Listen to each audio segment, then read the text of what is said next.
Kembali lagi dengan Ibu Lita di pelajaran Bahasa Indonesia.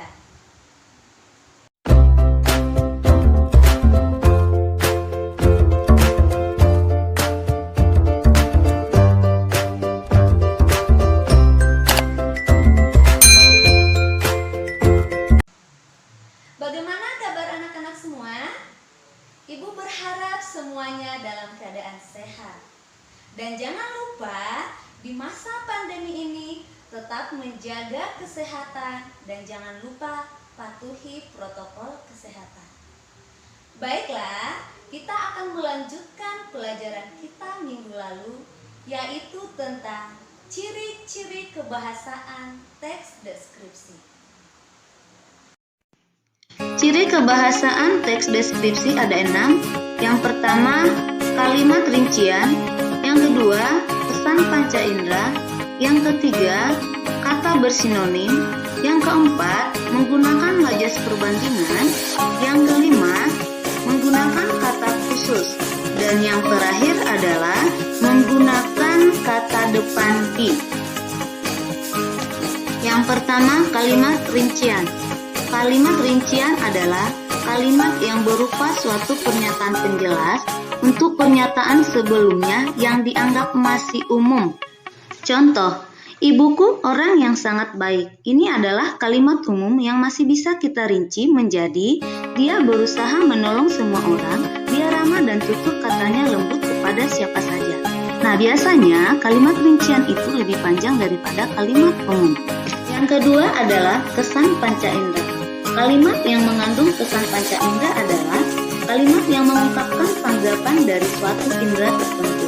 Misalnya, indera penglihatan, indera pendengaran, indera perasaan, dan lain sebagainya. Contoh, kesan penglihatan. Pantai Trikora dengan pasir putih. Nah, pasir putih di sini kita lihat berarti menggunakan penglihatan. Yang kedua, kesan pendengaran. Debur ombak pantai terdengar berirama. Ombak pantai berarti kita dengar berirama, berarti menggunakan panca indera pendengaran. Yang ketiga, kata bersinonim. Sinonim adalah persamaan kata. Dalam teks deskripsi, kita sering mengungkapkan sifat suatu objek dengan persamaan kata. Kata yang dimaksud berfungsi untuk menguatkan kesan dan memberikan emosi yang lebih kuat. Contoh, kata baik bisa kita ganti dengan kata tulus, ramah, dan penuh kasih. Jadi ketika kita mau mendeskripsikan seorang yang baik, kita bisa ganti dengan kata tulus, ramah, dan penuh kasih. Selanjutnya, kata indah bisa kita ganti dengan kata elok, molek, permai, dan menakjubkan, yang artinya hampir sama.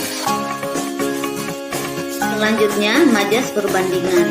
Dalam teks deskripsi, majas perbandingan digunakan untuk melukiskan sesuatu secara konkret atau nyata.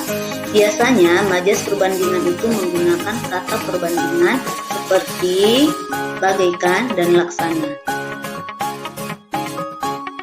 Contoh majas perbandingan. Pasir pantai lembut seperti bedak bayi. Kemudian, alis ibuku indah bagaikan semut beriring. Ciri berikutnya adalah kata khusus.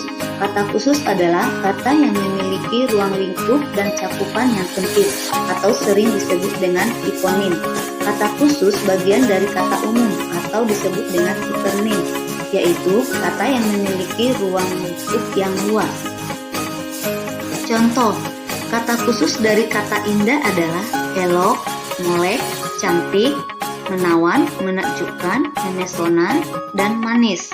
Selanjutnya, kata khusus dari kata melihat adalah menonton, menyaksikan, memandang, mengamati, dan memperhatikan. Ciri yang terakhir adalah penggunaan kata depan di. Biasanya dalam teks deskripsi, kata depan di untuk menyatakan tempat. Kata depan di ditulis terpisah dari kata yang mengikutinya. Contoh, di Lombok, di rumah, dan lain sebagainya.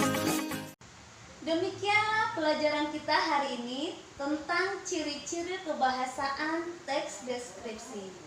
Ibu berharap semuanya bisa memahami dengan baik. Sampai jumpa di pertemuan minggu depan. Terima kasih. Bye-bye.